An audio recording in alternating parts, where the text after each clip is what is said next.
الرحيم الحمد لله رب العالمين الرحمن الرحيم مالك يوم الدين إياك نعبد وإياك نستعين اهدنا الصراط المستقيم صراط الذين أنعمت عليهم غير المغضوب عليهم ولا الضالين آمين.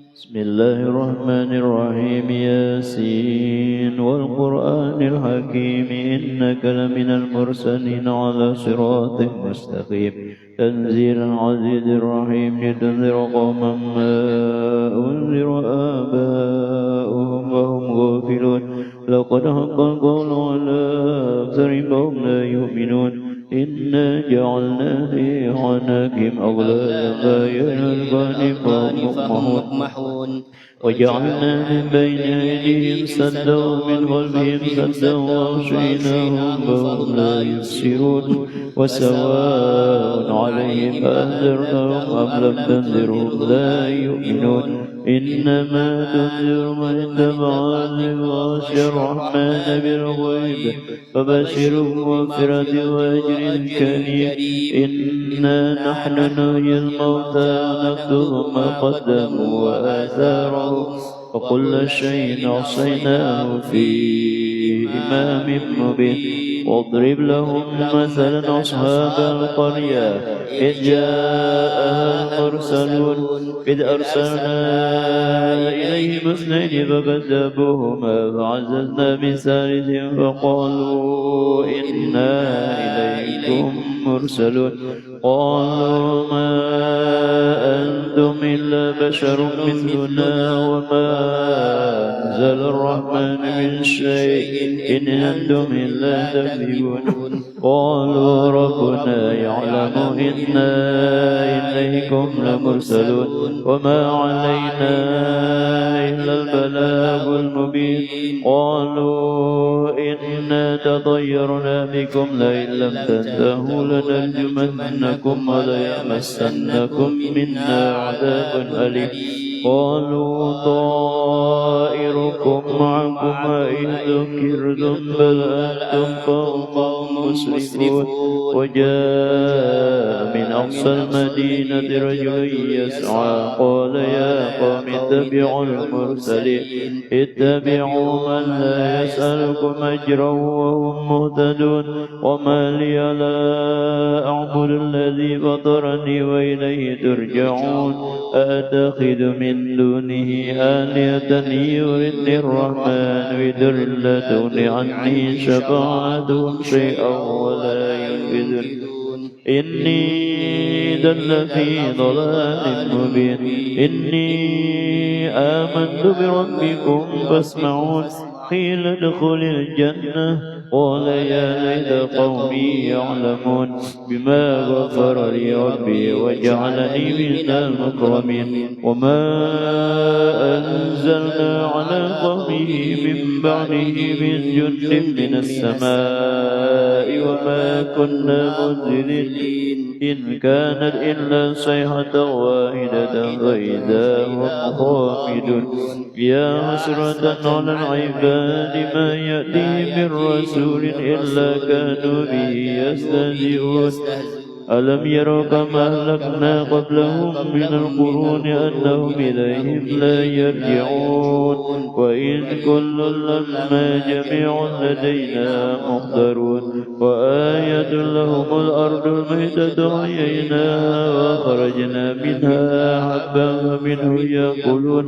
وجعلنا فيها جنات من نخيل وأعناب وفجرنا فيها من العيون ليأكلوا من ثمره وما عملت أيديهم أفلا يشكرون سبحان الذي خلق الأزواج كلها مما تنبت الأرض ومن أنفسهم ومما لا يعلمون وآيات لهم الليل نسلخ منه النهار فإذا هم مظلمون والشمس تجري لمستقر لها ذلك تقدير العزيز العليم والقمر قدرناه منازل حتى عاد كالعرجون القديم لا الشمس ينبغي لها أن تدرك القمر ولا الليل سابق النهار وكل في فلك يسبحون وآية لهم أنا حملنا ذريتهم في الفلك المشحون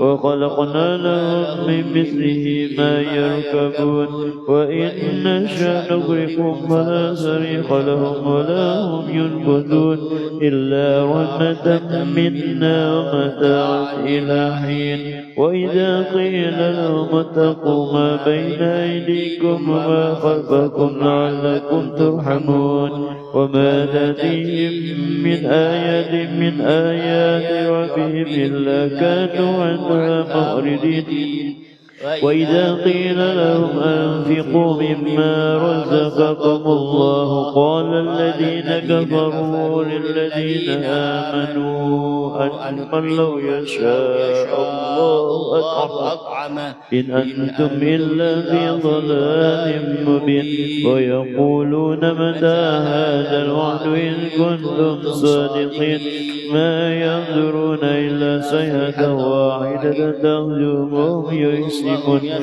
فلا يستطيعون توصية ولا إلى أهلهم يرجعون ونبع بالسر فإذا هم من الأجداث إلى ربهم ينسلون قالوا يا ويلنا من بعثنا من مرقدنا هذا ما وعد الرحمن وصدق المرسلون إن كانت إلا صيحة واحدة فإذا هم جميع لدينا محضرون فاليوم لا تظلم نفس شيئا ولا تجزون إلا ما كنتم تعملون إن أصحاب الجنة اليوم في شكر فاكهون هم أزواج في ظلال على الأرائك متكئون لهم فيها فاكهة ولهم ما يدعون سلام قولا من رب رحيم سلام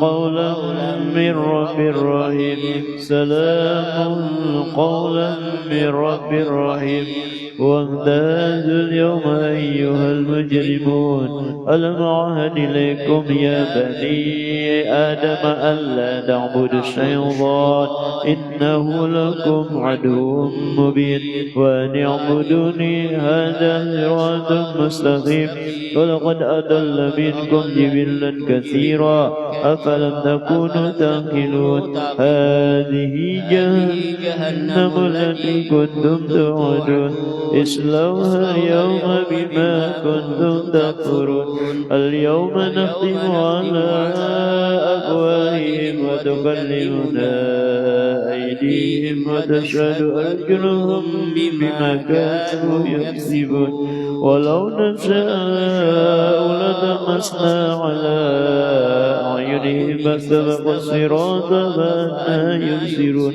ولو نشاء لمسخناهم على مكانتهم فما استطاعوا مضيا ولا يرجعون ومن نعمر نكث بالخلق فلا يعقلون وما علمناه الشعر ما ينبغي له إن هو إلا ذكر وقرآن مبين لينذر من كان حيا ويحق القول على الكافرين أولم يروا أنا خلقنا لهم مما عملت أيدينا أنعاما فهم لها مالكون وذللناها لهم فمنها ركوبهم ومنها يأكلون ولهم فيها منافع ومشارب أفلا يشكرون واتخذوا من دون الله آلهة لعلهم ينصرون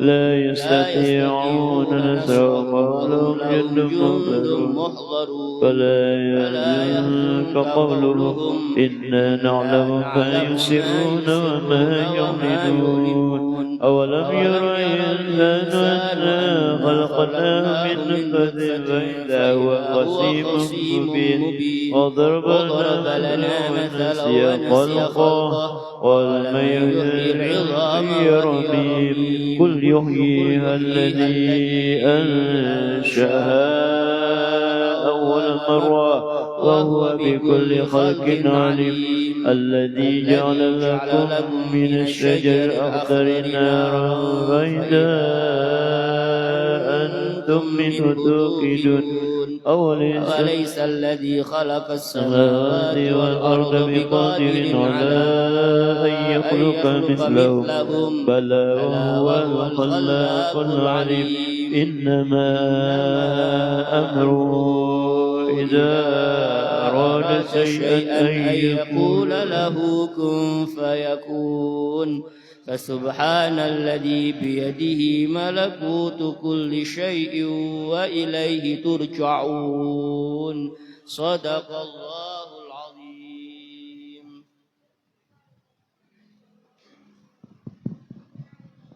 Amin. Bismillahirrahmanirrahim. Alhamdulillahi rabbil alamin wassalatu wassalamu ala asyrafil anbiya'i wal mursalin sayyidina Muhammad wa ala alihi wa sahbihi ajmain.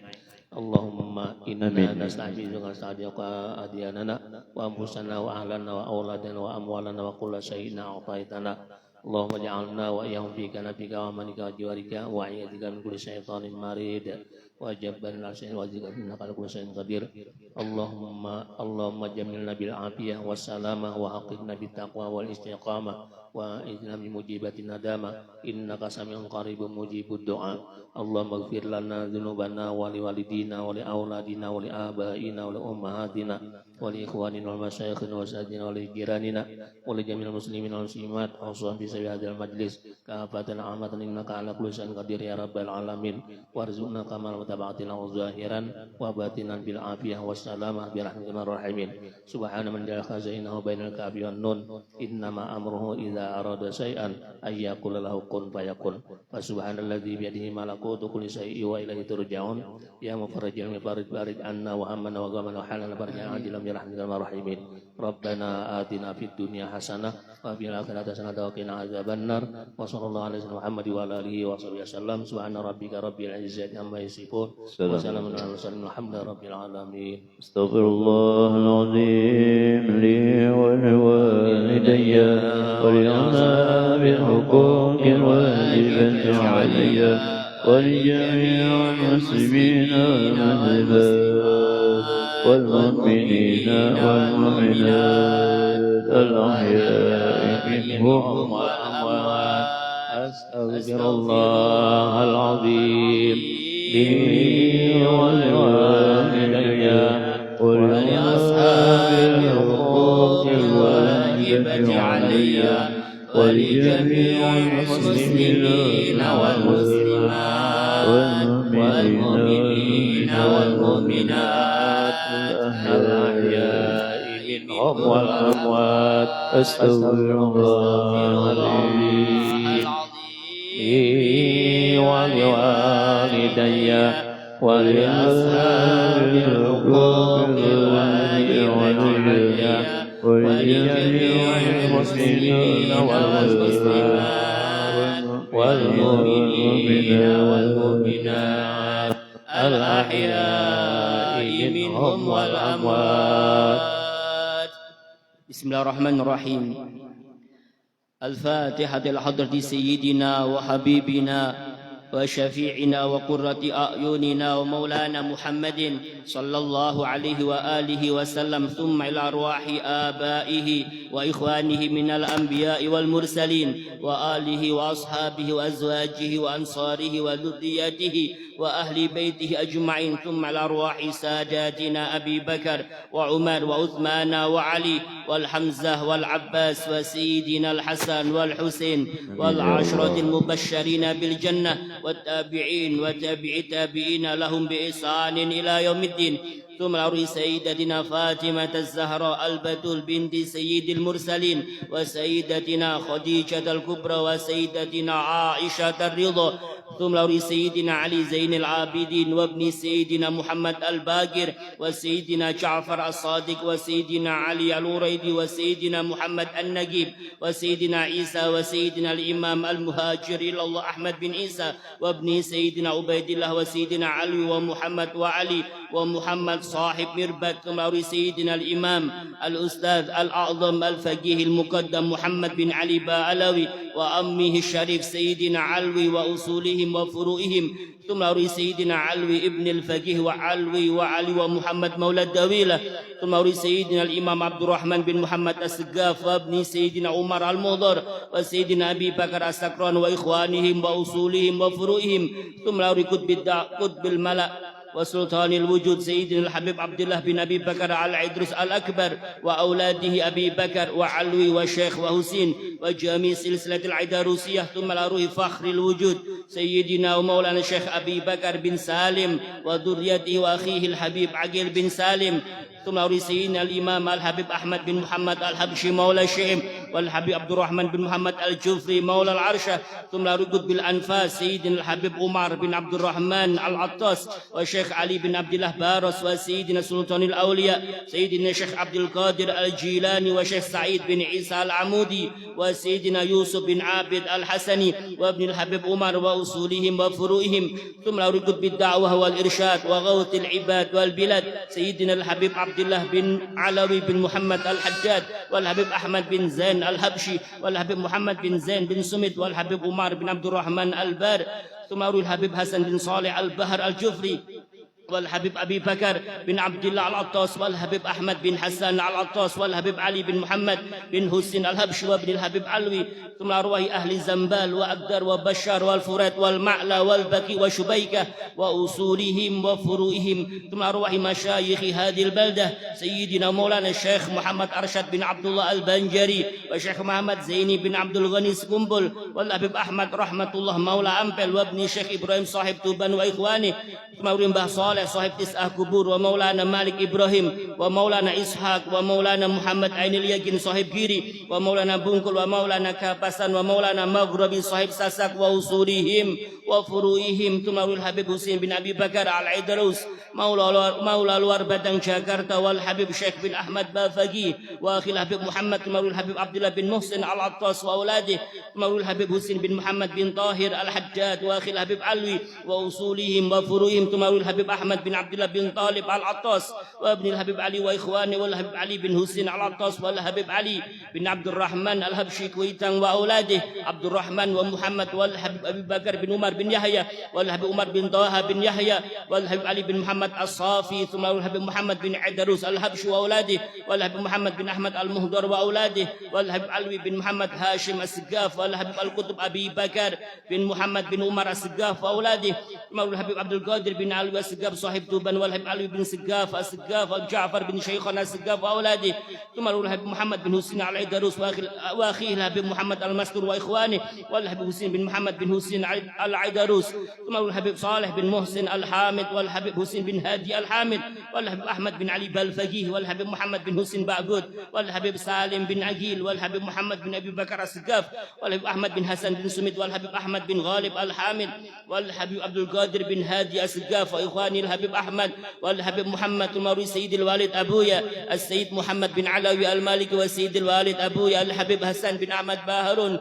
وسيدنا الإمام القطب الحبيب عبد القادر بن أحمد بن عبد الرحمن السقاف وأصولهم وفروئهم وجميع مشايخنا ومشايخ مشايخنا أجمعين ثم أروي مشي البرد أبي عبد الله محمد البوصري وأصوله وفروئه ومن انتسب إليه أجمعين وجميع سنادنا إليه أن الله الكريم يتغشاهم الجميع بالرحمة والمغفرة ويؤلي درجاتهم في الجنة مع الصديقين والشهداء والصالحين وأن الله الكريم يغفر ذنوبنا ويؤتي كلا منا سؤله ومأموله على ما يرضى الله ورسوله ويقضي جميع حاجاتنا ويبلغ جميع آمالنا ويشفي جميع مرضانا كما شفى لصاحب البردة ويبارك لنا في أولادنا ويرزقنا برهم ويحفظ من فتنة هذا الزمان يا حافظ يا حفيظ احفظنا وجميع الأهل والعيال من جميع الآفات والعاهات والأذيات والبليات.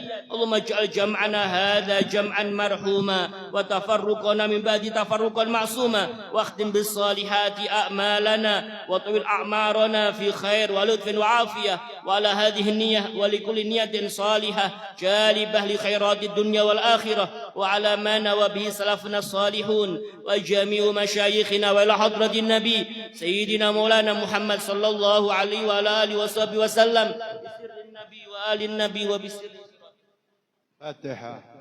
أعوذ بالله من الشيطان الرجيم. بسم الله الرحمن الرحيم. الحمد لله رب العالمين الرحمن الرحيم مالك يوم الدين. إياك نعبد وإياك نستعين اهدنا الصراط المستقيم صراط الذين أنعمت عليهم غير المغضوب عليهم ولا الضالين آمين. إن الله وملائكته يصلون على النبي يا أيها الذين آمنوا صلوا عليه وسلموا تسليما. اللهم صل وسلم وبارك عليه وعلى آله. الحمد لله منشئ الخلق من عدم ثم الصلاة على المغترب في دم مولاي صل وسلم دائما أبدا على حبيبك خير الخلق كلهم. يا رب صل على من حل في الحرم محمد المصطفى من خص بالكرم. آمن تذكر جيران بذي سلام مجدة عن جرم من مقلة بدم محبة الريح من تلقاء كاظمة وأمد البرق في الظلماء من إطام. فما لعينيك إن كنت فهمت وما لقلبك إن كنت تستفيد. يهي مولاي صل وسلم دائما أبدا على حبيبك خير الخلق كلهم.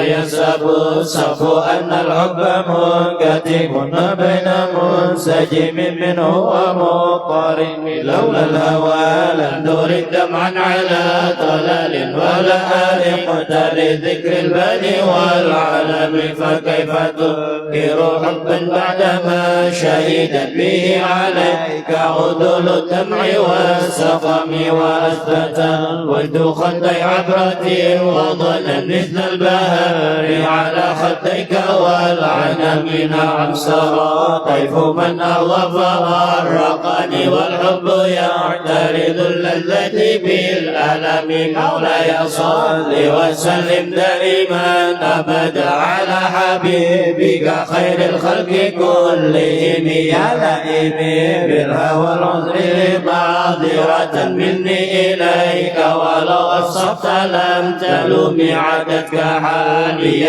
لسر بمستتر عن الرشد ولدي بمنحسم ما حتى للمسلك لست أسمعه إن المحب عن العذل في صمم. إن اتهم تناسح الشيب في عدل والشيب أبعد في نس عن التهم. مولاي صل وسلم دائما أبدا على حبيبك خير الخلق كلهم. فإن أمرت بالسوء ما تعظت من جلها بنذير الشيب والهرم. ولا أعادت من الفعل الجميل كرا ضيف ألم برأس غير متشم. لو كنت أعلم أني ما أواكره كتمت سرا بدل منه بالكتم.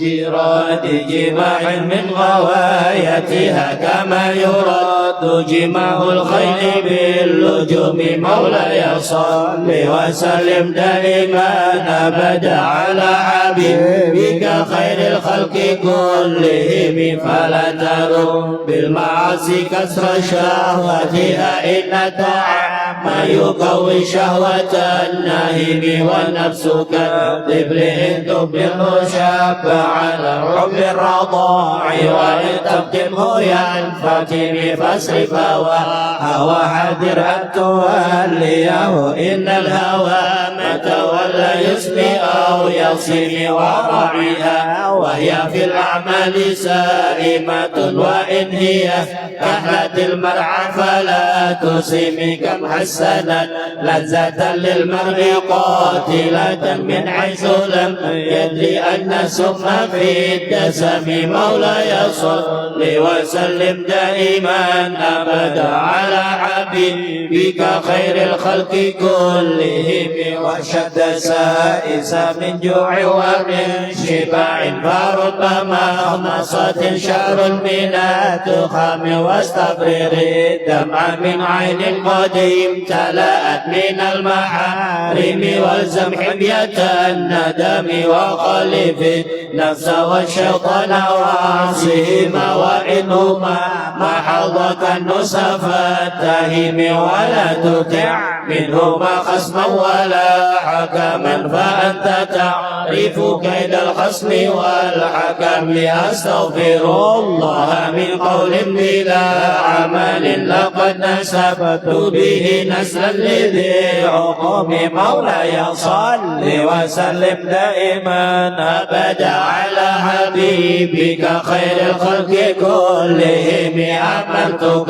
الخير لكن ما تمرت به وما استطعت فما قولي لك استقم ولا تزودت قبل الموت نافلة ولم أصل سوى فرض ولم أصم ظلمت سنة من أحيا الظلام إلى أن اشتكى قدمه ضرمي ورمي وشد من شغب أشاه وطوى تحت الحجارة كشا مطرف الأدم مولاي صل وسلم دائما أبدا على حبيبك خير الخلق كلهم وروادت الجبال شم من ذهب عن نفسه فأراها أيام شمم وأكدت زده فيها ضرورته إن الضرورة لا تعدو على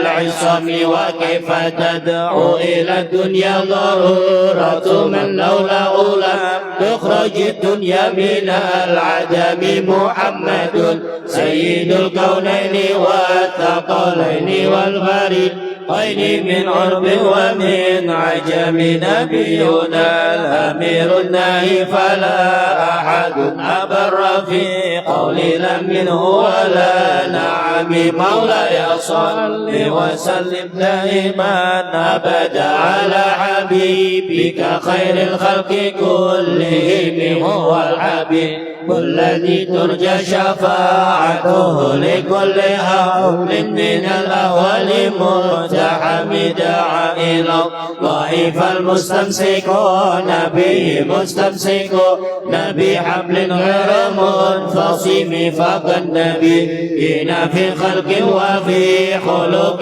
ولم يدانوا في علم ولا كرم وكلهم من رسول الله ملتمس غرفا من البر أو رشفا من الديم ووقفون لديه عند حده من نقطة العلم أو من شكلة الحكم مولاي صل وسلم دائما أبدا على حبيبك خير الخلق كلهم فهو الذي تم معناه وصورته ثم استطاعه حبيبا بريء النسم منزه عن شريك في محاسنه فجوار الحسن به غير منقسم دع من دعا الهدى صار في نبيه واحكم بما شئت مدحا فيه والتحكيم فانسب إلى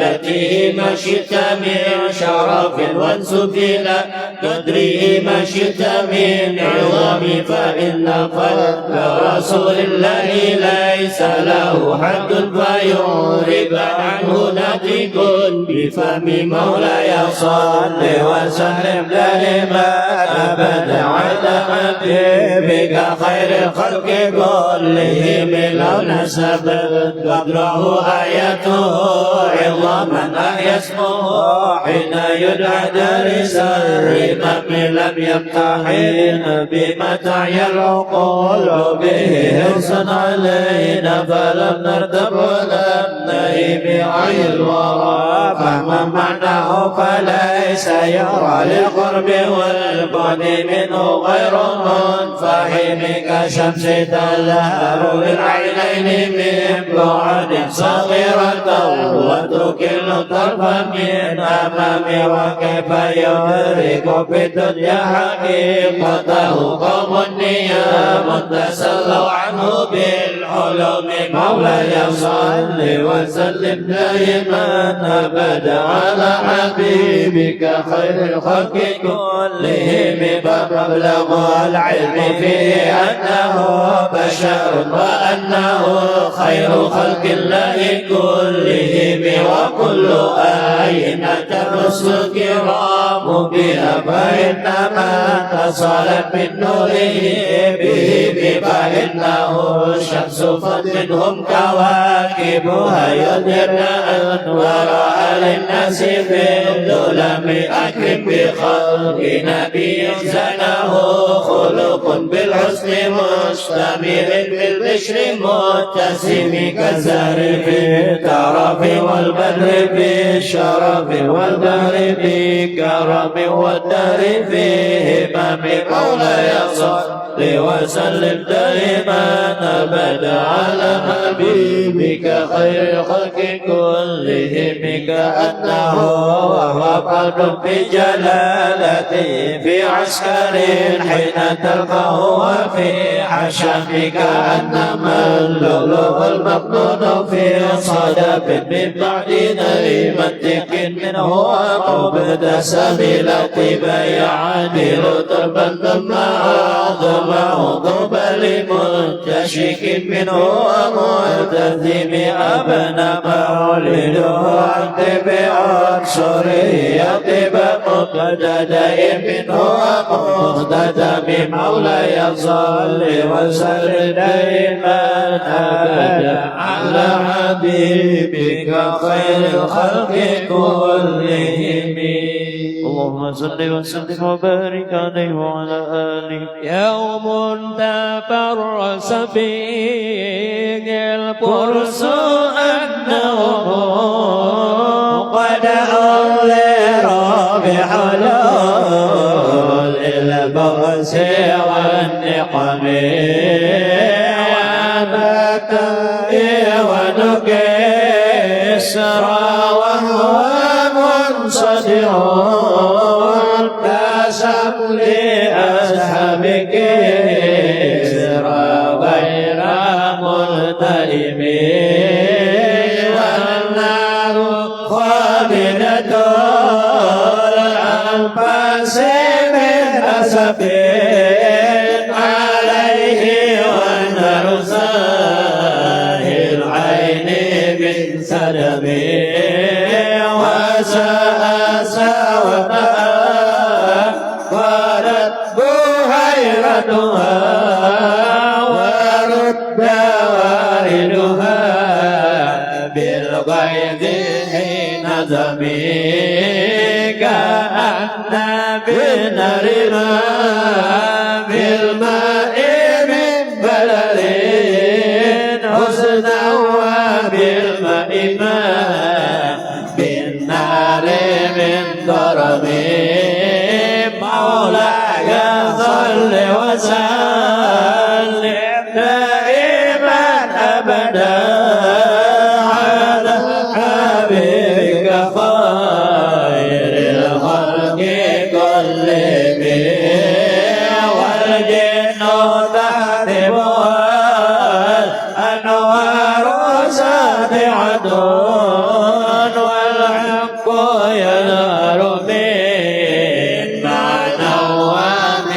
كلمي عفو وصف فإعلان البشائر لم تسمع بارقة الدار لم تسمع من بعد ما أخبر أقوام كاهنهم بأن دينهم الموجه لم يقم وبعد ما عينوا في الأرض بالشوب منقبضة وفق ما في الأرض من صنم حتى غدا عن طريق الوعي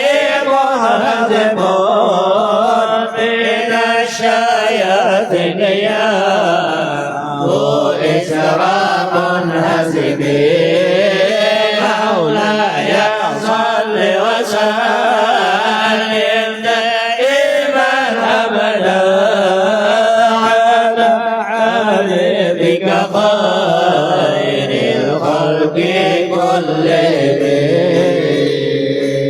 اللهم صل وسلم وبارك عليه وعلى آله كأنهم غربا أبطال أبرهة أو أسكر بالحصى من راحتين رمي به بعد تسبيح ببطنهما نبذا وسبح من أشارب التقيم جاءت لدعوته الأشجار سجدة تمشي إليه على سم بلا قدم كأنما سترى سترا لما كتبت فروعها من بديع الحق باللقب مولاي صل وسلم دائما أبدا على حبيبك خير الخلق كلهم مثل الغمامة النسر سائرة تعقيه حراتيس للهجر حبيب أقصدت بالقمر المنشق إن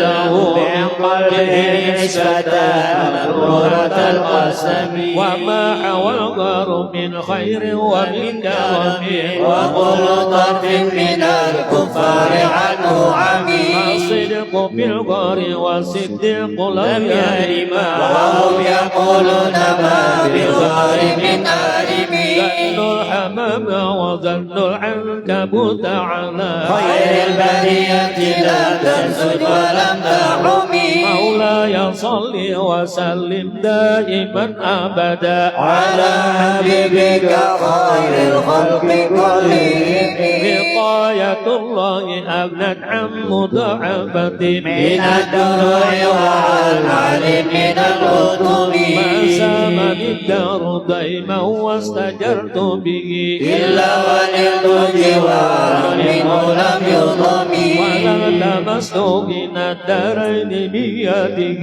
إلا استلمت الندى من خير مسلم لا تنكر الوعي من رؤياه إن له قلبا إذا نامت العينان لم ينم وذاك حين بلوغ من نبوته فليس ينكر فيه حال متلم مولاي صل وسلم دائما أبدا على حبيبك خير الخلق كلهم الله ما وحي بمكتسب ولا نبي على غيب بمتهم أبرأت واصبا باللمس راحته وأطلقت ألبا بالرفقة الإمام وأحيت السنة سبا دعوته حتى عم قرة في العصر الدوم بعارض الجد أو خلت بطح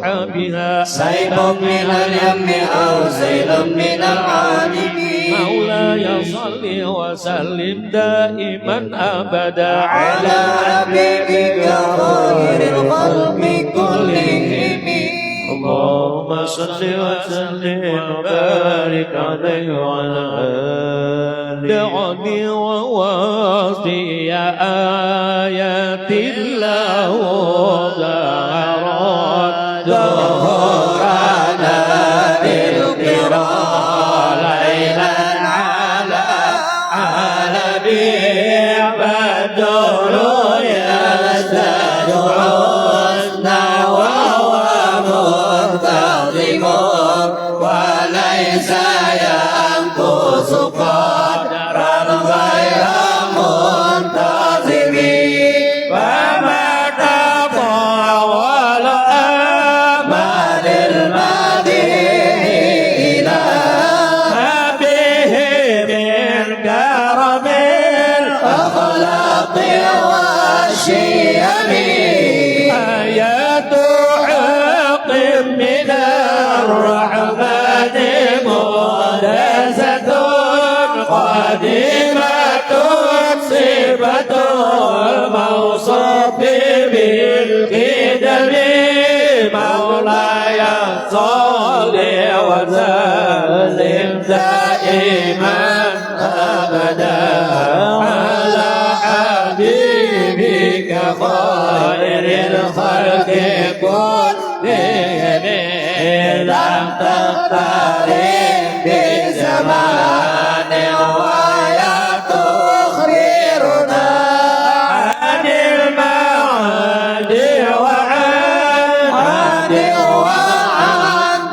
ربي كمن لدينا فما قد قلنا معجزة من النبيين إذ جاءت ولا تدبي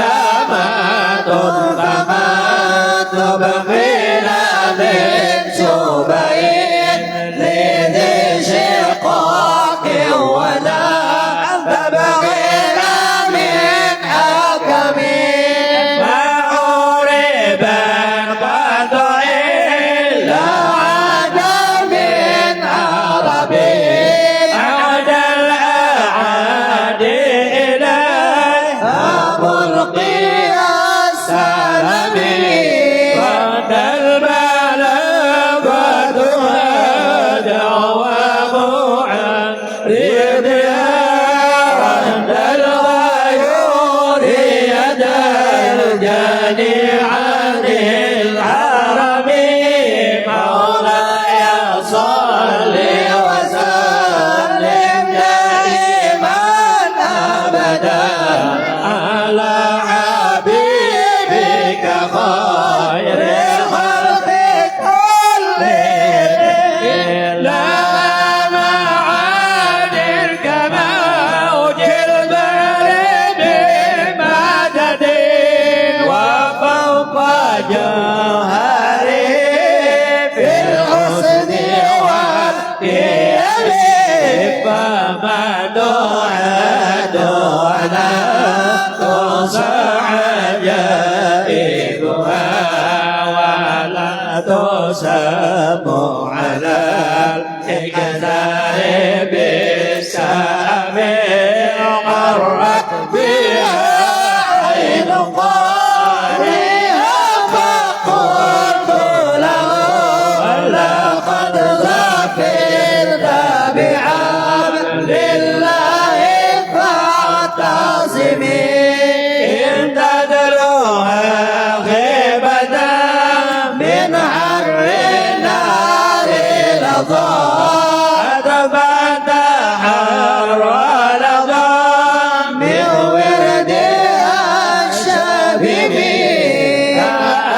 كأنها العود تبيض الوجوه به من الأوساط وقد جاءوه كالأمم مولاي صل وسلم دائما أبدا على حبيبك خير الخلق كلهم على صراطي وقلبي زال معدلة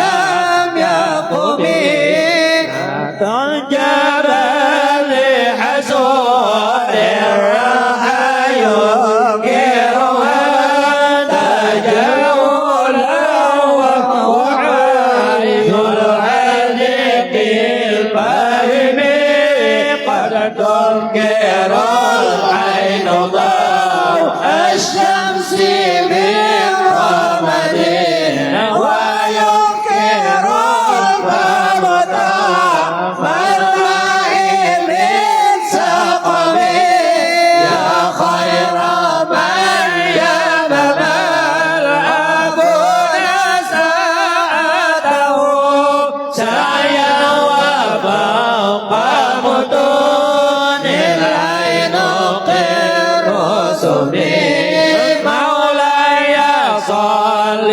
وسلم دائما ابدا على حبيبك خير الخلق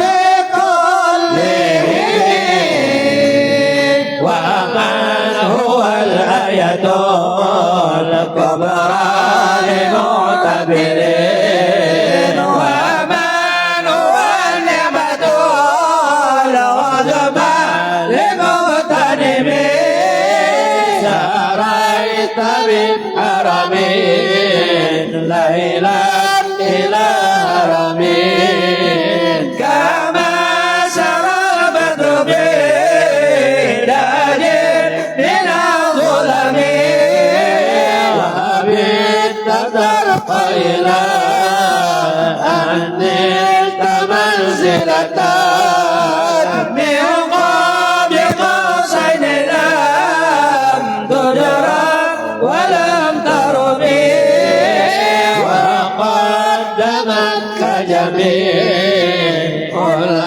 الأنبياء بها والرسل تقدم ما خدم على خدمي وأنت تخترق سبعا طباق بهم في موكب كنت فيه صاحب العالمين مولاي صل وسلم دائما أبدا على حبيبك خير الخلق كلهم حتى إذا لم تدع شوى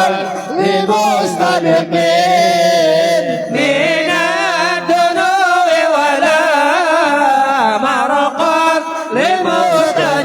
لمستلمين وبت كل مقام بالإضافة نريد بالرب مثل المفرد العالمين كيما تفوز بوصل أي مستترين عن العيون وسر أي مغتتمين فأوست كل بخار غير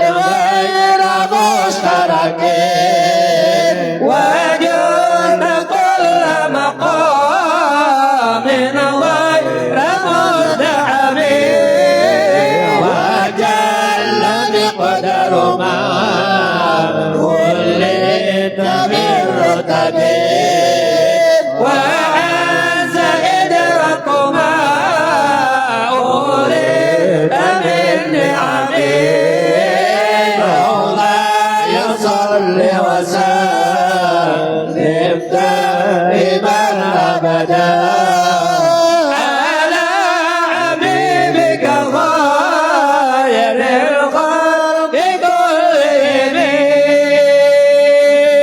اللهم صل وسلم وبارك عليه وعلى آله بشرى لنا معشر الإسلام إن لنا من العناية ركنا غير منهدم لما دعا الله داعنا لطاعته بأكرم الرزق كنا أكرم الأمم رعت قلوب العدا باءوا بغدادك كان غد أجبلا قبلا من الغنم ما زال يلقوهم في كل معترك حتى أتوا بقنا لحما على وضم مولاي صل وسلم دائما أبدا على حبيبك خير الخلق كلهم ود الفرار فكاد يغبطون به وسلسلت مع الإقبال والرهب تمضي الليالي ولا يدرون عدتها ما لم تكن من ليالي الأشهر الحرم كأنما الدين ضيف هل ساحتهم بكل قوم إلى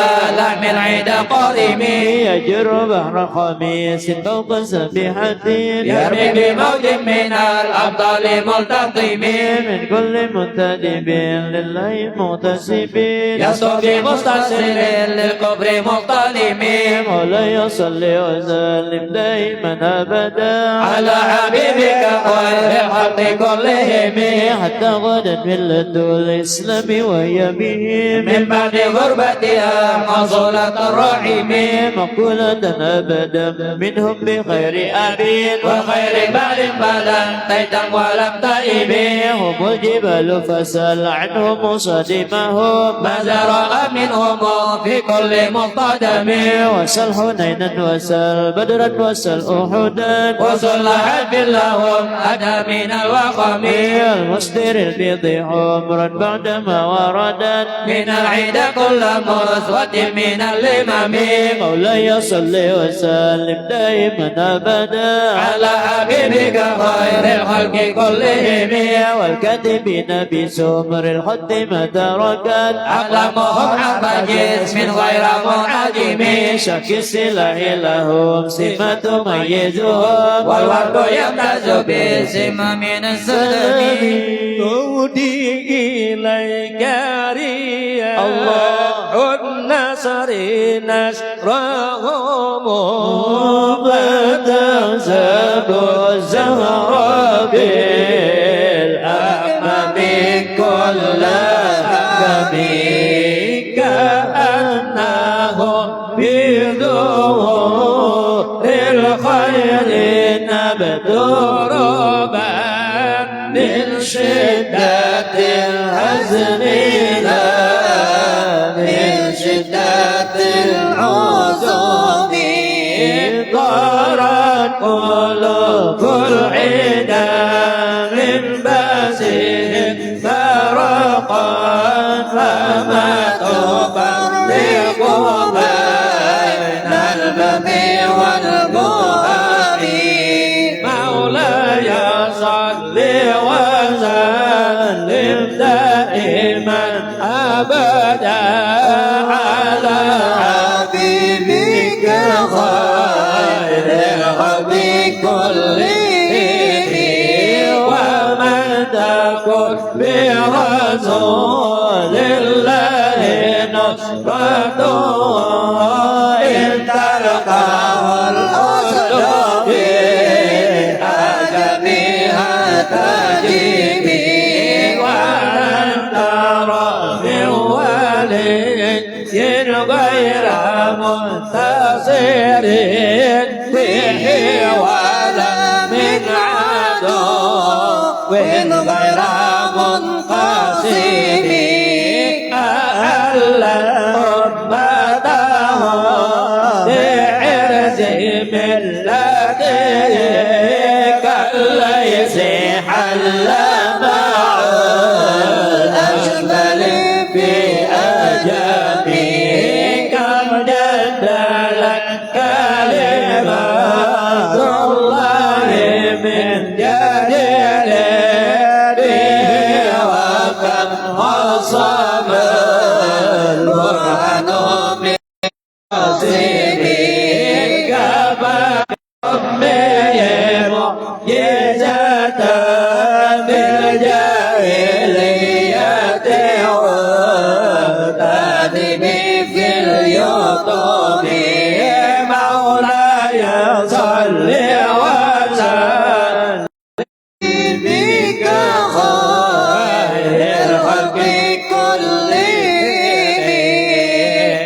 خدمته بمدين في الحالتين وما حصلت إلا على الآثام والندم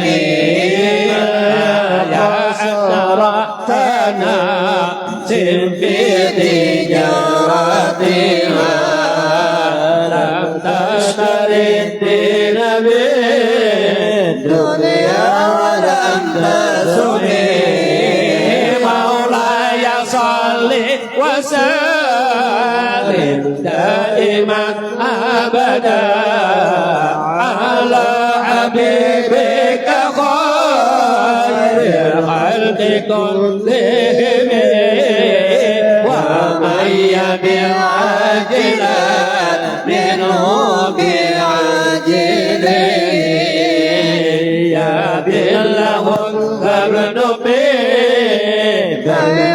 وفي سلمي إن آتي ذنبا فما آتي بمنتقد من النبي ولا حبل بمنصرم فإن للذمة منه بتسميته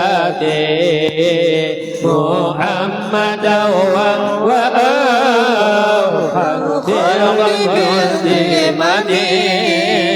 إن لم يكن بمعادي آخذا بيدي فضلا وإلا فقل يا زلة القدم عساه أن يرم الراجم كريمه أو يرجع الجرب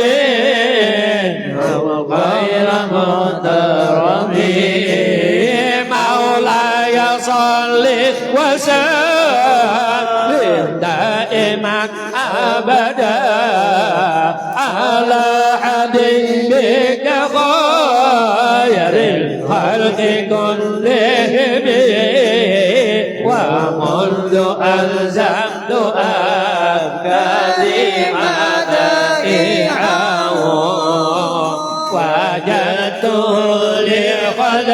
لخلاصي خير ملتزم ولن يفوت الغنى منه يدا ضاربا إن الحياة ينبت الأزهار بالأقم والأمور زارت الدنيا التي اقتدبت يا زوجهم بما أثنى على العالمين يا أكرم الخلق ما ألوذ به سواك عند علوم الحادث العظيم يا أكرم الخلق ما لمن ألوذ به سواك عند علوم الحادث العظيم أكرم الخلق ما لمن ألوذ به سواك عند علوم الحادث العظيم مولاي صل وسلم دائما أبدا على حبيبك خير الخلق كلهم اللهم صل وسلم وبارك عليه وعلى آله وليضيق رسول الله جاءك بعيد الكريم تجلى باسم منتقم فإن من جودك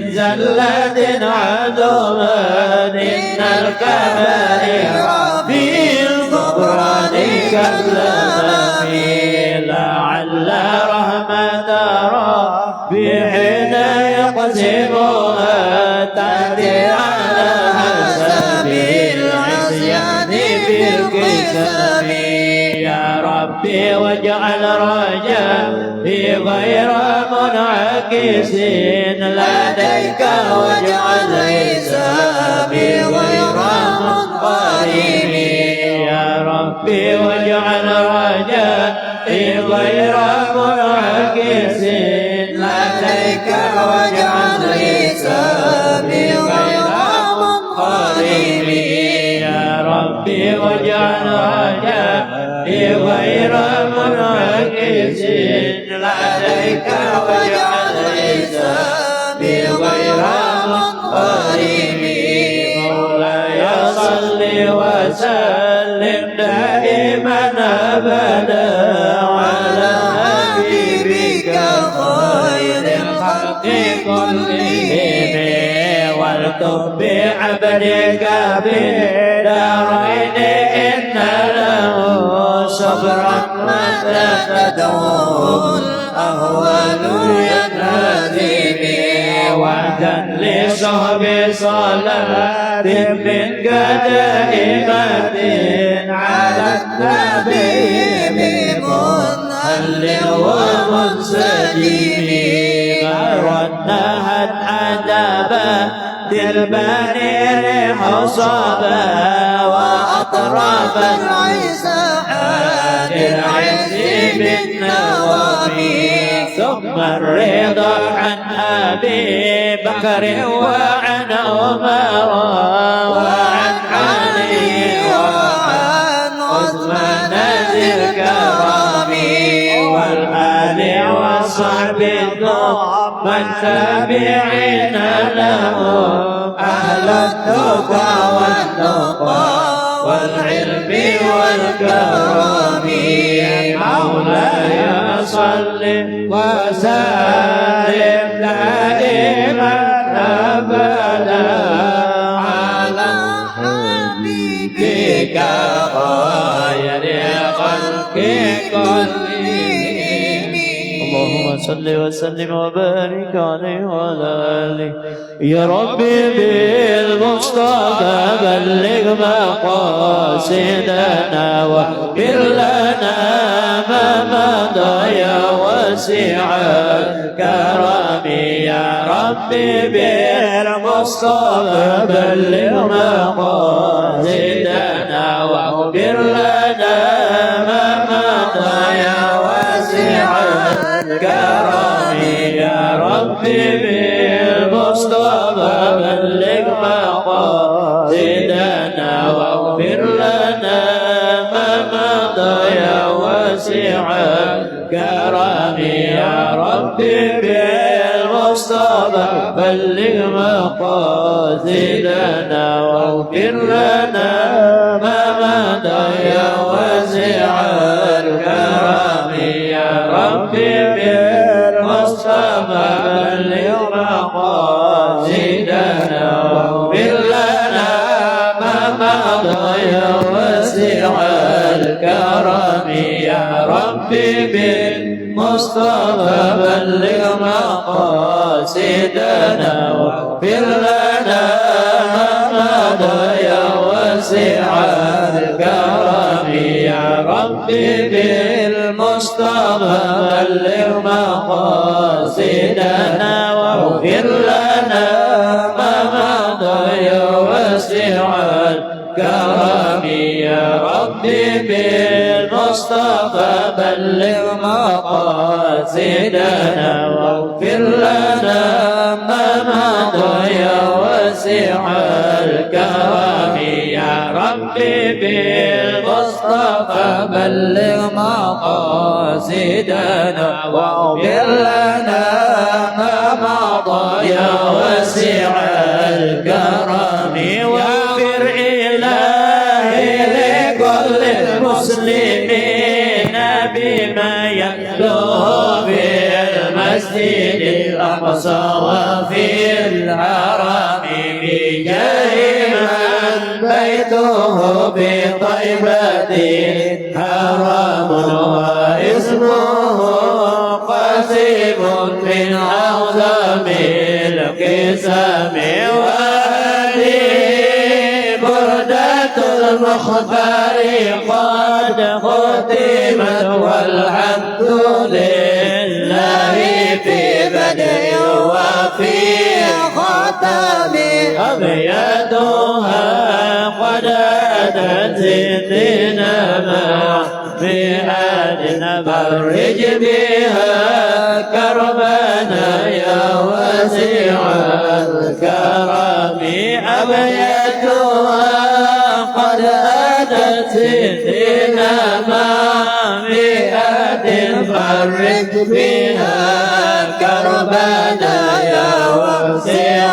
الكرم أبياتها قد أتت ستين مع مئات فرج بها كربنا يا واسع الكرم مولاي صل وسلم دائما أبدا على حبيبك خير الخلق كلهم يا ربي واهدنا لقارئها وسامعها بحسن خاتمتي يا منجيا الأمم والمسلمين جميعا كلما تليت آمن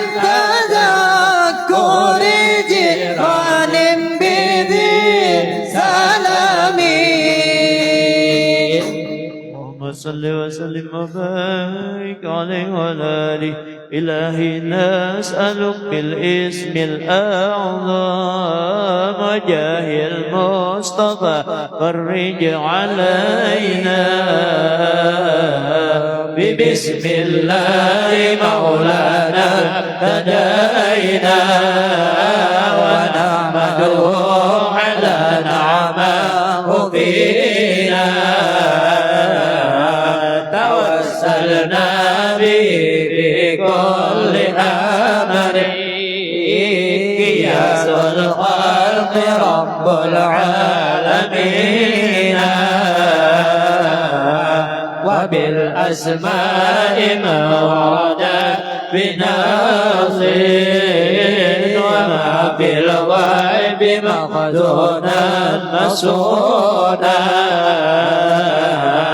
بكل كتاب جعله تعالى وقرآن شفاء للمؤمنين بكل طوائف الأملاك ندعو بما في غيب ربي أجمعين وبالهادي توسلنا ولوذنا وكل الأنبياء والمرسلين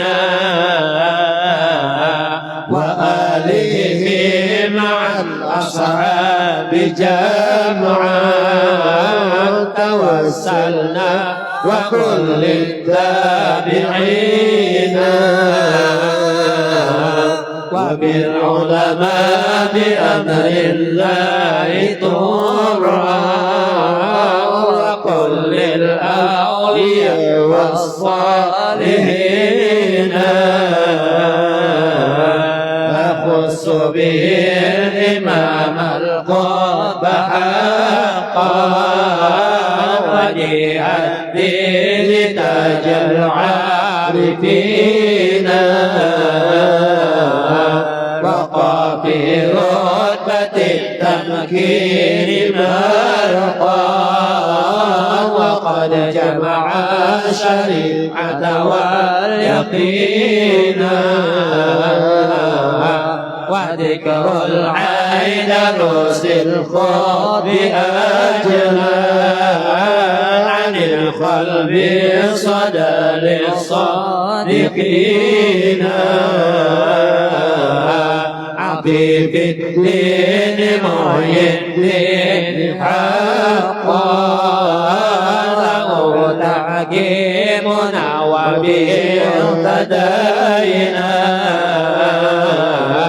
ولا ننسى كمال الدين رسالة عظيم الحال تاج العابدين بهم ندعو إلى المولى تعالى بغفرانه يعم الحاضرين وعلى سامل ودوام ستر وغفران لكل المذنبين ونختمها بتحسين عظيم بحول الله لا يقدر علينا وستر الله مسؤول علينا وعين الله ناظرة إلينا ونختم بالصلاة على محمد إمام الكل خير الشافعين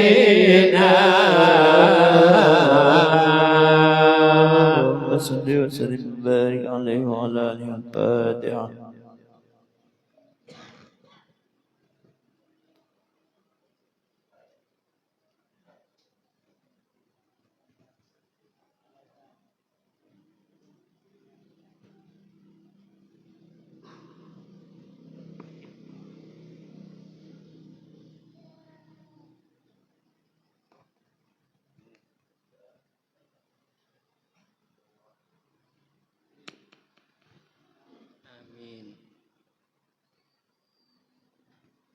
Amin. Bismillahirrahmanirrahim. Alhamdulillah rabbil alamin. Allahumma shalli ala sayyidina Muhammadin abdika wa nabiyyika wa rasulika nabiyil ummi wa ala alihi wa sahbihi wasallim. Assalatu wassalamu alayka ya Rasulullah. Assalatu wassalamu alayka ya Nabi Allah. Assalatu wassalamu alayka ya Habiballah. Assalatu wassalamu alaikum ya anbiya Allah wa ala alikum wa sahbihi ajma'in. Walhamdulillahi rabbil alamin. Hamdan sakinan musakin wa ala alihi wa sahbihi ajma'in. Allahumma ya hawil halana ila sanil hal. Allahumma ya hawil halana ila sanil hal. Allahumma ya hawil halana ila sanil hal. Wa najina min adna min hadhihi dhalal wa fi anil juhal. Allahumma shalli wa sallim ala sayyidina Muhammadin wa ala alihi wa sahbihi wa kharajatihi wa ibadihi wa albatihi ajma'in. Allahumma ja'al sahabat zalika fi sahibi sallallahu alaihi wasallam. Allahumma ati wasilah wal fadilah wa sawatalati wa fasubah wa hudul itu annaka la tukhulul mi'ad.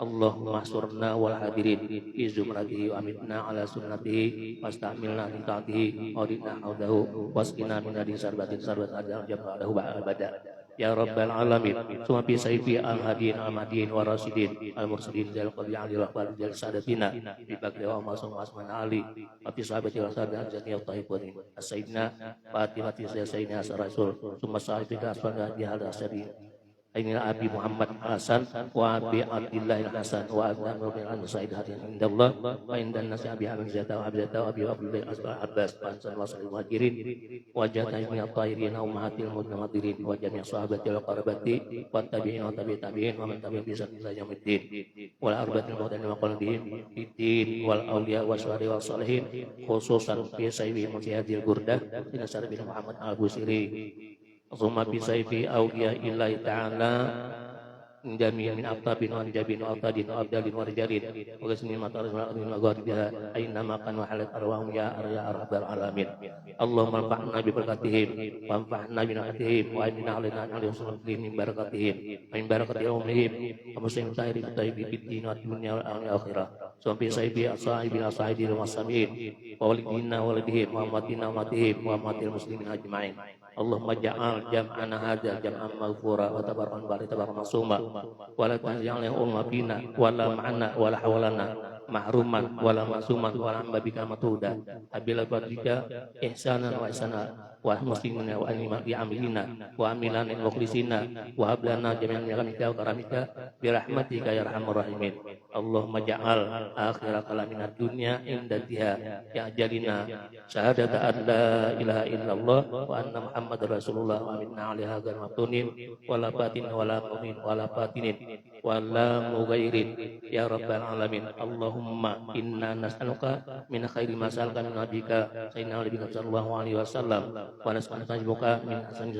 ma sa'alaka min nabika sayyidina Muhammad sallallahu alaihi wasallam inna allaha wa malaikatahu yusholluna 'alan nabi ya ayyuhalladzina amanu shallu 'alaihi wa sallimu taslima Allahumma shalli wa sallim 'ala sayyidina Muhammad wa ala alihi wa sahbihi ajma'in subhana rabbika rabbil izzati amma yasifun wa salamun 'alal mursalin walhamdulillahi rabbil alamin bismillahil fatihah.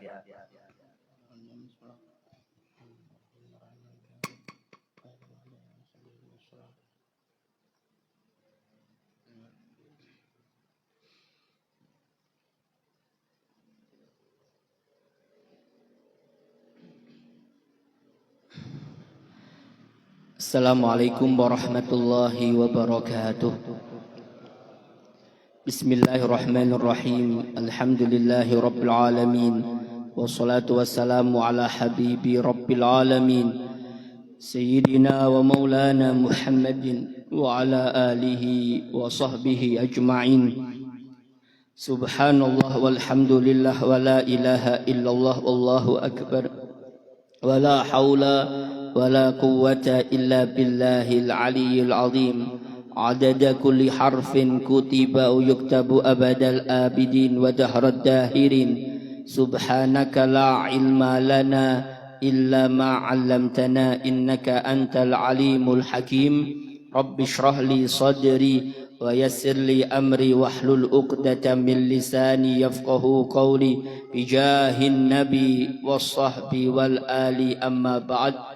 Yang sama-sama kita muliakan dan kita hormati dan kita cintai segenap para habaib, wabil khusus Fadilatul Habib Muhammad Bagir bin Abdul Qadir bin Agil wal Habib Khairul bin Toha bin Zain Al-Aidarus wa Sayyid Muhammad bin Luqman Al-Habsyi wa Sayyid Ari bin Johansyah bin Uthman bin Amir bin Ja'far Al-Habsyi dan segenap para habaib yang lain. Teriring doa untuk beliau-beliau semuanya. Mudah-mudahan Allah panjangkan umurnya dan mudah-mudahan Allah berikan kemudahan di dalam segala urusannya. Mudah-mudahan Allah lancarkan rezekinya dan mudah-mudahan Allah jaga mereka semuanya. Amin amin ya rabbal alamin. Dan juga yang kami muliakan segenap guru-guru agama yang berhadir pada malam hari ini, hadirin, hadirat, bapak, ibu, adik-adik sekalian yang sama-sama dimuliakan dan dirahmati oleh Allah. Kembali kita sambung kajian di dalam kitab At-Taqriratus Sadidah. Faqala Sayyidi wa Ustadhi Al-Habib Hasan bin Ahmad bin Muhammad bin Salim Al-Kaf hafizahullah wa ra'ah wa nafa'ana bihi wa bi ulumihi fid daraini amin. Ila anqal sunanus saumi wa ramadhan. Pembahasan kita masih di dalam sunah-sunah puasa dan juga sunah-sunah di bulan Ramadan.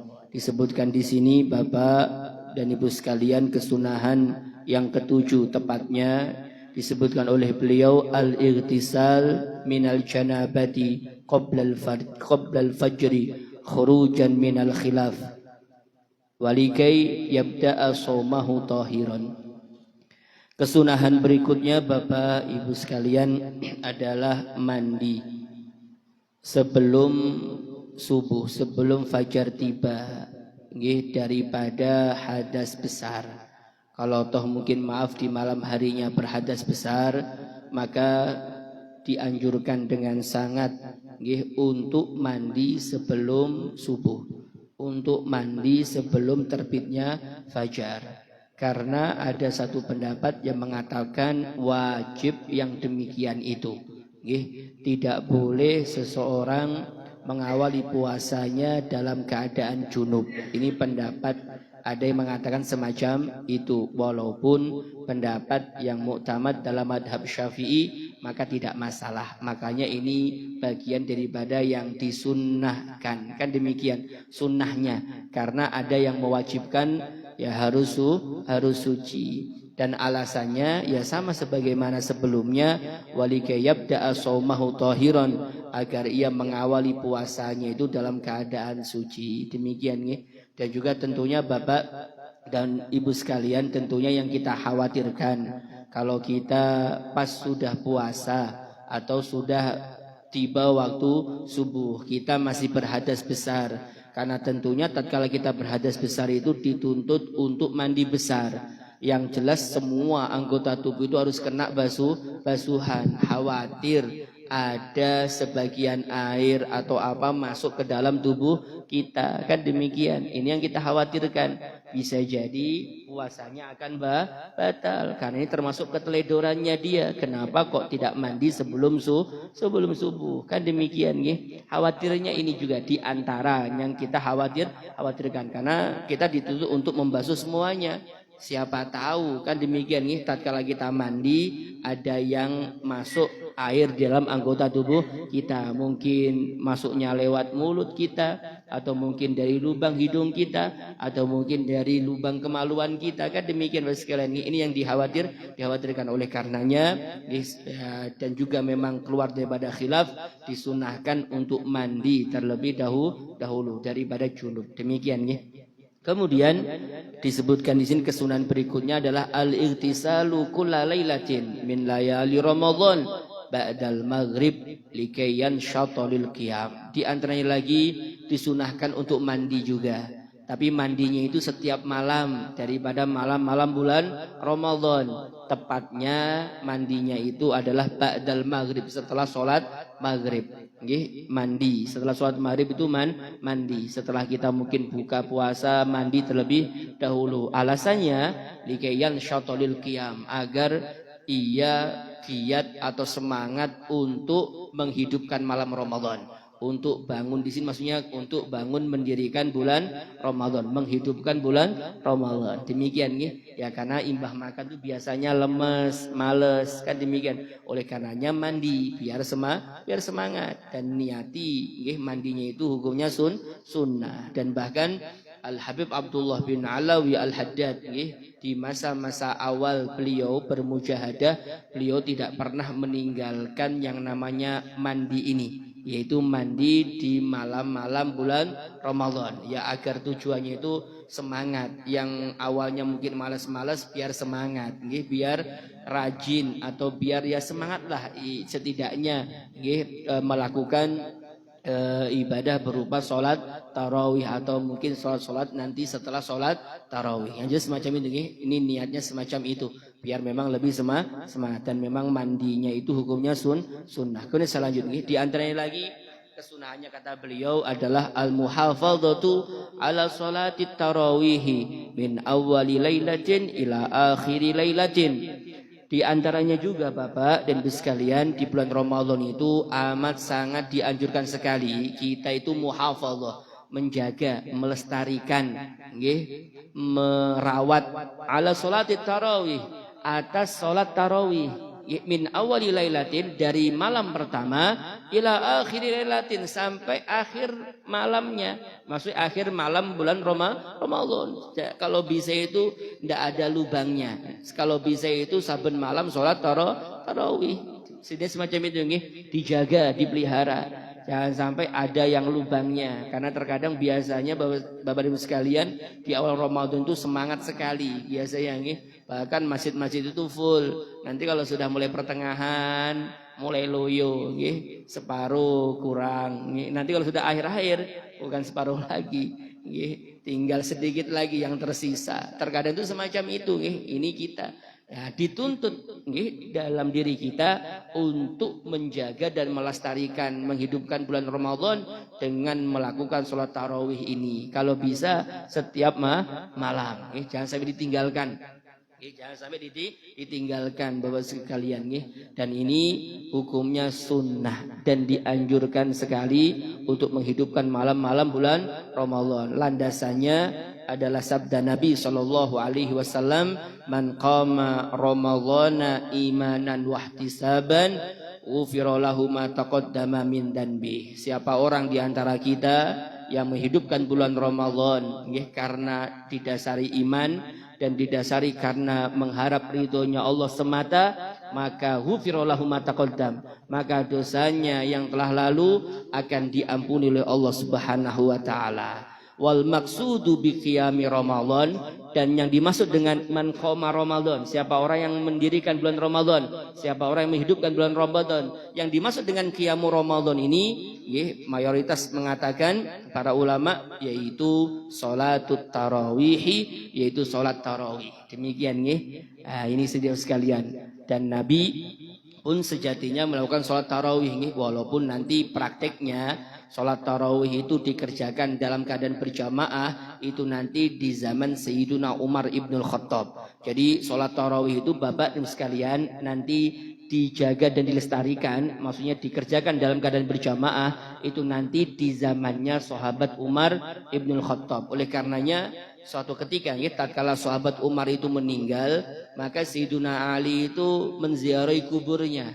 Dan sahabat Ali bin Abi Thalib itu mendoakan kuburnya sahabat Umar. Kata sahabat Ali, Allahumma nawwir qabra Umar kama nawwara masajidana. Ya Allah, berikanlah cahaya kepada kuburnya Umar sebagaimana Umar dahulu telah menerangi masjid-masjid kami. Karena di waktu itu di zaman beliau jadi hidup yang namanya malam-malam bulan Ramadan. Kalau seumpama Nabi itu diem-diem aja, maksudnya tidak dikerjakan dalam keadaan berjamaah, sahabat Umar pun tidak mengerjakan dalam keadaan berjamaah, bisa dipastikan itu kayak sholat malam, tidak ada yang ngerjain, tidak rame. Sholat tarawih itu tidak rame. Bulan Ramadan itu sepi, hinip seperti layaknya bulan-bulan lainnya. Kan demikian. Makanya ya doanya begitu luar biasa. Allahumma nawwir qabra Umar kama nawwara masajidana. Karena memang dahulu yang menghidupkan kembali itu dalam keadaan berjamaah itu adalah sahabat Umar Ibnul Khattab. Demikian ini orang dahulu sekalian.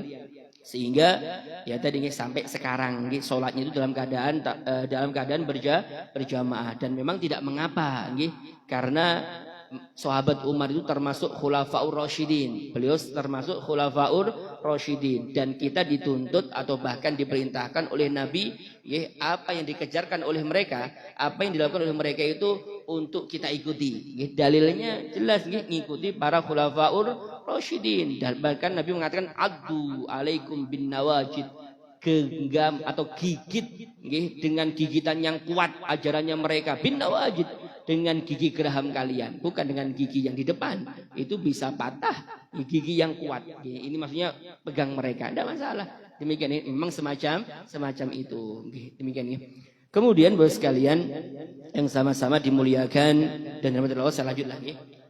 Di antaranya lagi adalah ta'aqqudul muhafadzatu ala sholatil witri. Di antaranya lagi kesunahannya adalah ta'aqqud, amat sangat ditekankan sekali, muhafadzah, menjaga, memelihara ala sholatil witri, atas sholat witir.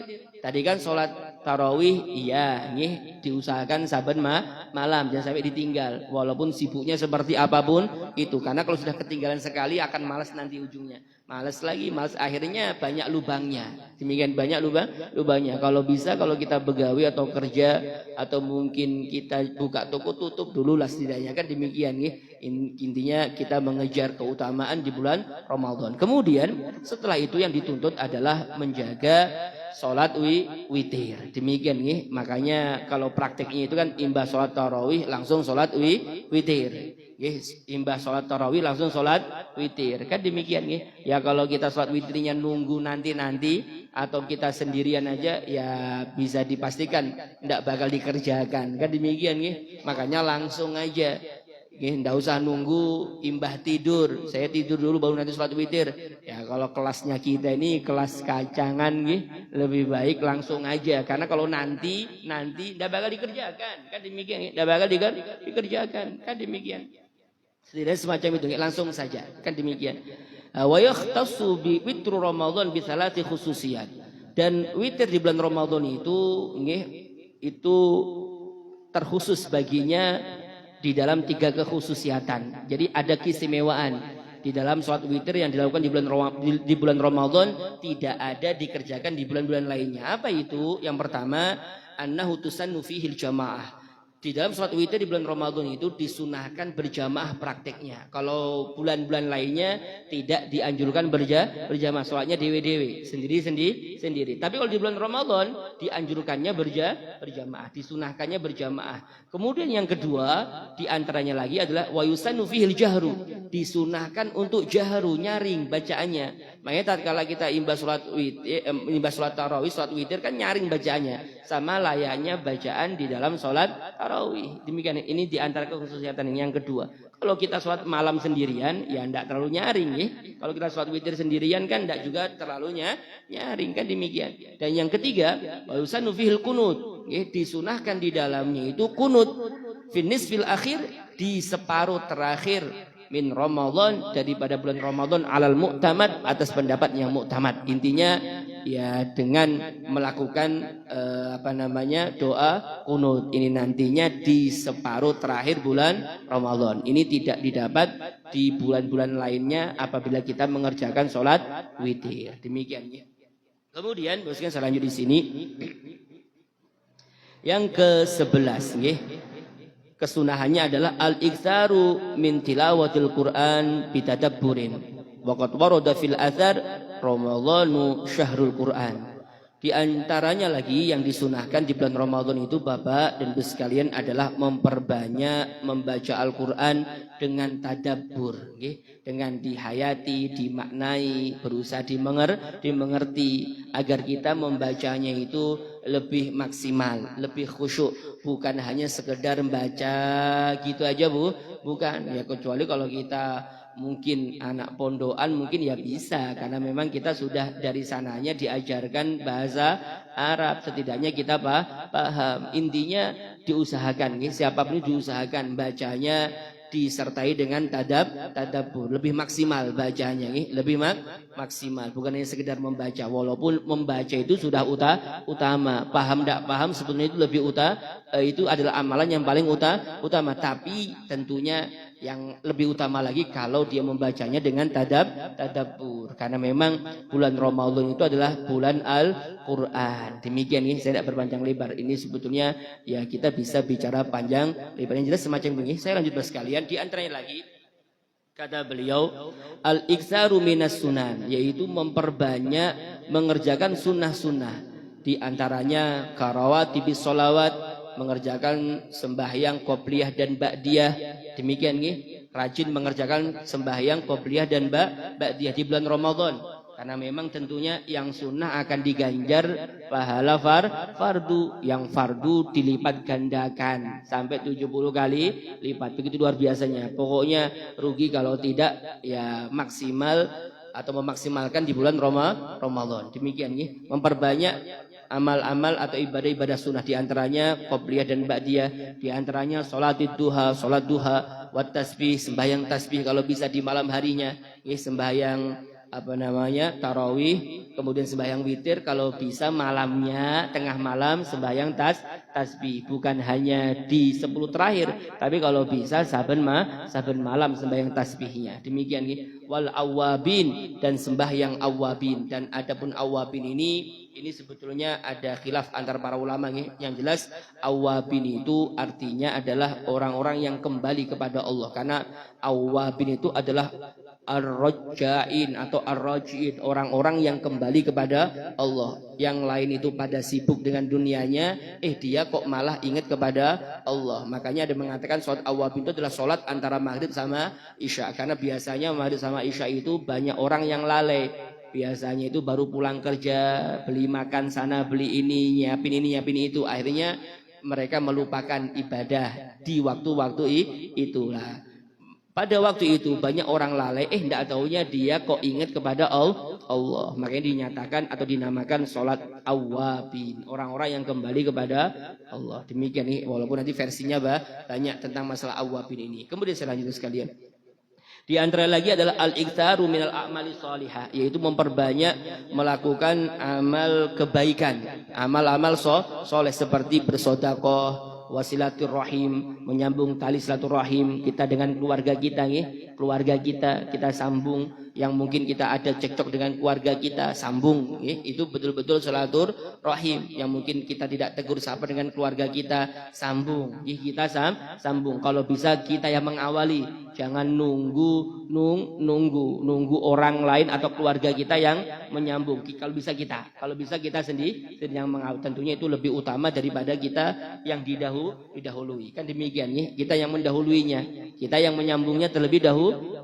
Kemudian wahuduri majalis ilm, dan di antara lagi adalah menghadiri majlis-majlis ilmu, wal i'tikaf, memperbanyak beriktikaf, wal i'timar, dan memakmurkan masjid, wal iqbal ala Allah, dan menghadap kepada Allah, bihifdil qalbi, dengan menjaga hati kita, wal jawari, anggota tubuh kita, wa da'watil ma'thurah, dan memperbanyak membaca doa-doa yang warid daripada Nabi. Di antaranya mungkin doa yang sering kita hafal, Allahumma innaka afun karim, tuhibbul afwa fa'fu anni, dan seterusnya. Ini dibaca berkali-kali. Tidak masalah, karena itu semuanya adalah ya anjuran agar kita memperbanyak di bulan Ramadan. Memperbanyak amal-amal kebaikan tadi, seperti sedekah, silaturahim, hadir majelis ilmu. Kadang kita ini sekalian kalau sudah bulan Ramadan itu libur pengajiannya, kalau gitu ya cari pengajian sekiranya. Kan ada kuliah subuh, ada mungkin kultum, ya pengajian itu pengajian semacam, intinya tetap menghadiri majelis ilmu. Demikian memperbanyak beriktikaf dan seterusnya. Kemudian di antara lagi kata beliau adalah al-ijtihad fil ashril awakhiri wa tahari lailatul qadri fiha wa fi autariha akadu. Berusaha untuk menghidupkan 10 terakhir di bulan Ramadan dan berusaha mencari malam Lailatul Qadar di dalam 10 terakhir bulan Ramadan. Wa fi autariha, dan di dalam malam ganjilnya, akadu, itu lebih diutamakan, itu lebih ditekankan. Jadi di sini sekalian kalau kita bicara atau kita membaca taklikannya di bawah itu disebutkan Lailatul Qadri. Lailatul Qadri itu summiyat bidzalika, dinamakan dengan Lailatul Qadri li'idhami qadriha, karena begitu besar qadriha, kadarnya, kuantitasnya, kemuliaannya. Karena qadrun ini Bapak sekalian, ini qadrun bukan qadar. Kalau qadar itu ketetapan, kalau kidrun itu ya bisa dimaknai panci, teko, itu kidrun, wadah ini. Itu ini qadrun. Qadrun itu maknanya banyak walaupun sebetulnya diantaranya maknanya adalah syaraf, kemuliaan. Makanya kalau ada kita menyebutkan fulan dzu qadrin azim, fulan itu adalah orang yang memiliki kemuliaan yang amat sangat besar. Karena qadrin di sini, dzu qadrin di sini adalah dzu syarafin, orang yang punya syaraf, kemuliaan yang amat sangat besar. Demikian ini di antara maknanya. Ya, ada juga yang memaknai qadrin itu adalah ta'zim, pengagungan. Ada yang mengatakan qadrin itu adalah ya karena Allah yuqaddir, karena Allah menentukan, mentakdirkan di dalam malam itu sepanjang tahunan tentang apa yang akan dilakukan oleh seorang hamba yang ditakdirkan kepada kita semuanya. Yang jelas dinamakan malam Lailatul Qadar karena memang malam itu amat sangat mulia. Li'annallaha yaqdiru fiha ma yasha'. Karena Allah di waktu itu memastikan, menentukan di dalamnya ma yasha, apa saja yang Allah kehendaki di dalamnya. Wa yamin khasaisina, dan itu malam itu termasuk kekhususiyatan untuk kita umat Nabi Muhammad. Wa fi arba'una qaulan, di dalamnya itu ada 40 macam pendapat tentang malam Lailatul Qadar, kapan itu terjadinya.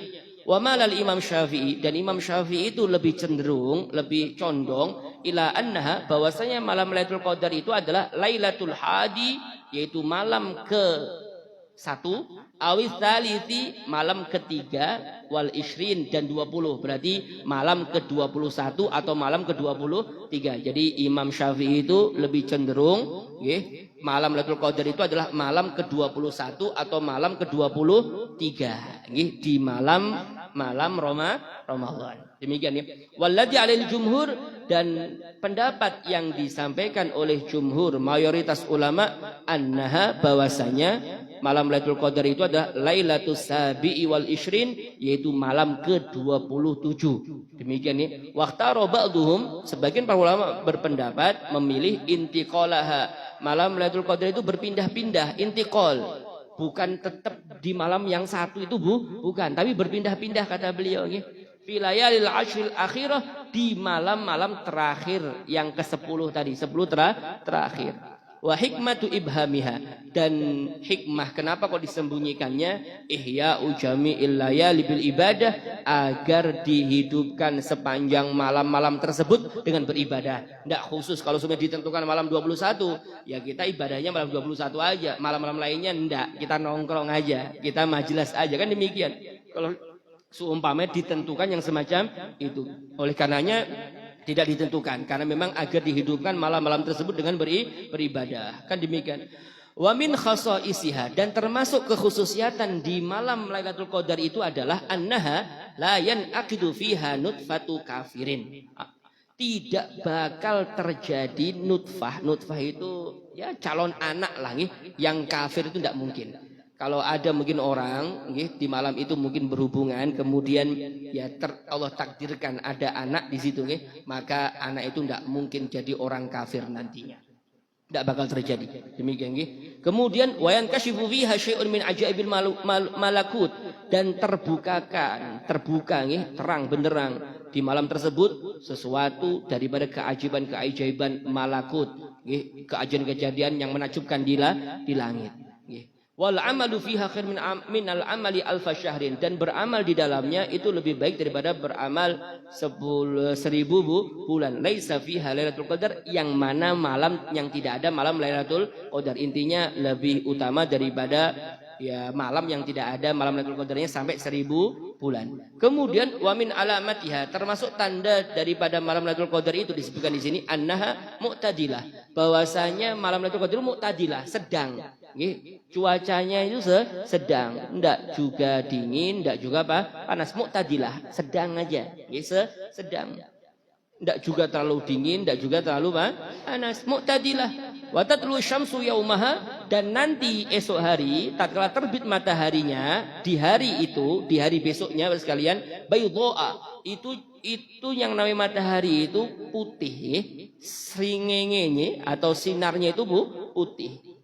Kemudian walaisa fiha katsiru syu'ain, dan di dalamnya itu matahari yang berwarna putih itu tidak ada syu'a. Syu'anya itu tidak panjang. Syu'a itu kayak sinarnya itu, sinar matahari itu tidak begitu mencorong, kayak kelihatan kayak remeng-remeng gitu, Enggak, kalau kita sekarang mungkin mau kalau kita di pagi hari kita ngelihat matahari itu kan tidak bisa, karena memang banyak syu'anya, banyak sinarnya. Kan demikian. Itu nanti di malam Ramadan atau di malam Lailatul Qadar itu besok harinya itu syu'anya itu tidak banyak. Ya ada mestinya, cuma tidak banyak. Kelihatannya itu enak ngelihatnya. Ngelihat matahari itu kelihatannya enak, kayak putih gitu demikian. Ini di antara tandanya kata beliau.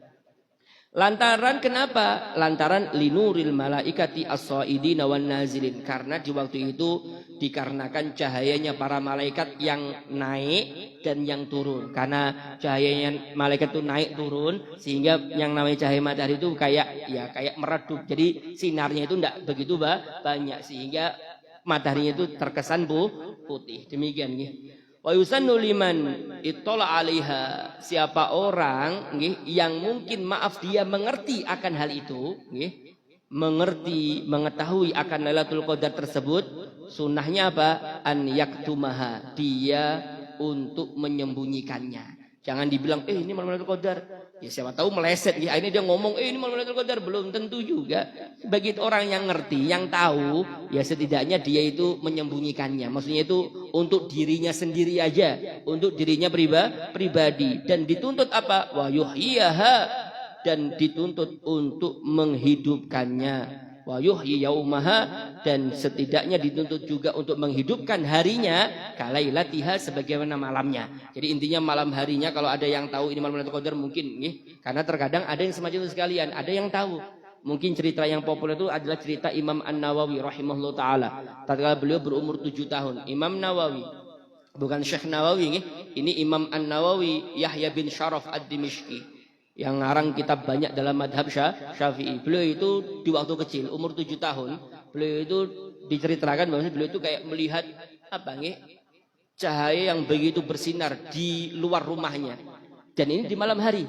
Dia pun kaget melihat sinar yang begitu banyak. Akhirnya dia bertanya kepada orang tuanya mengenai fenomena yang beliau lihat.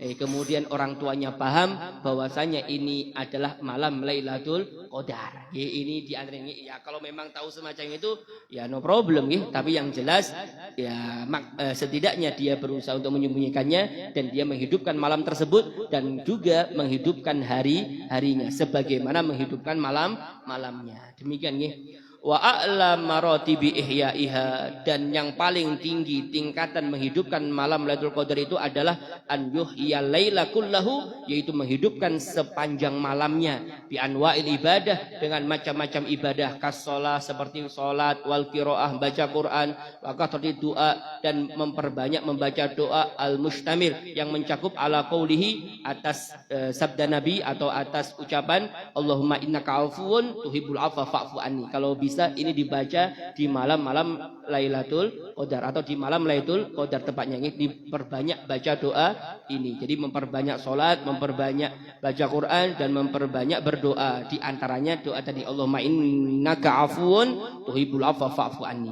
Wa awsatuha, dan derajat yang tengahnya untuk menghidupkan malam Lailatul Qadar itu, ini kan tadi paling maksimalnya itu menghidupkan sepanjang malam. Ya, tengahnya awsatuha pertengahannya an yuhya mu'dhamal laili, yaitu dia menghidupkan sebagian besar malamnya. Ya mungkin ada guringnya juga, ada guringnya, ada tidurnya juga, istilahnya ada, cuma menghidupkan sebagian besar malamnya dengan yang telah disebutkan tadi, dengan sholat, dengan baca Quran, dengan memperbanyak doa.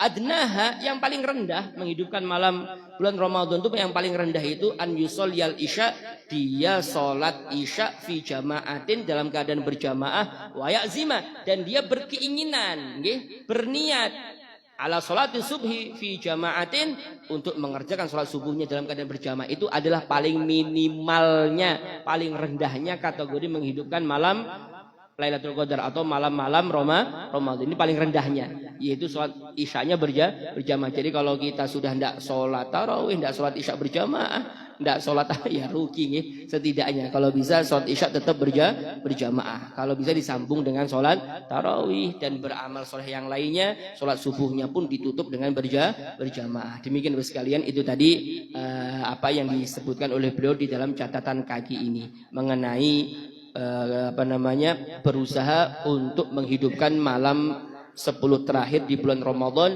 dan berusaha mendapatkan malam Lailatul Qadar. Kalau bisa maksimalnya di malam-malam ganjilnya. Mungkin demikian ibu sekalian yang sama-sama dimuliakan dan dirahmati Allah. Mungkin insya Allah kita akan lanjut nanti lagi di dalam pertemuan yang akan datang. Masyaallah afiyah. Kurang lebihnya saya beri maaf kalau tutur kata yang tidak berkenan. Mari ibu sekalian, terakhir kita baca tahlil nih. Sebentar kita peruntukkan untuk orang tua kita yang sudah meninggal, sanak famili kita, kerabat kita, guru-guru kita yang sudah meninggal, dan segenap donatur yang sudah meninggal atau keluarganya yang sudah meninggal, kerabatnya yang sudah meninggal. Dan juga kita baca tahlil diperuntukkan untuk Habib Neon atau Al-Habib Al-Arif Billah Muhammad bin Husin Al-Aidarus, yang mana sebetulnya pada malam hari ini adalah haulnya beliau di Ketapang Kecil, dan beliau itu adalah salah satu penyebar rutinan sholawat burdah, dan bahkan yang membawa itu adalah beliau. Dan kebetulan bacaan burdahnya beliau di tempat beliau itu sama seperti bacaan di dalam kitab ini yang kita baca ini. Dan ini yang kita baca yang Maulaya Solnya itu tadi banyak itu sebagaimana yang diamalkan oleh abah guru sekumpul. Makanya tadi Bapak sekalian yang di dalam ini tadi burdah yang semacam ini yang kita baca ini adalah burdah yang memang di dalam kitab Imdad. Ini sebenarnya fotokopi dalam kitab Imdad. Ada juga yang aslinya itu memang cetakan aslinya itu cetakan baru. Itu cetakan baru yang memang khusus untuk bacaan burdah. Ya, jadi tidak sama dengan bacaan burdah biasanya di tempat-tempat lain. Di tempat lain itu kan memang ada fasal-fasalnya. Memang aslinya semacam itu aslinya.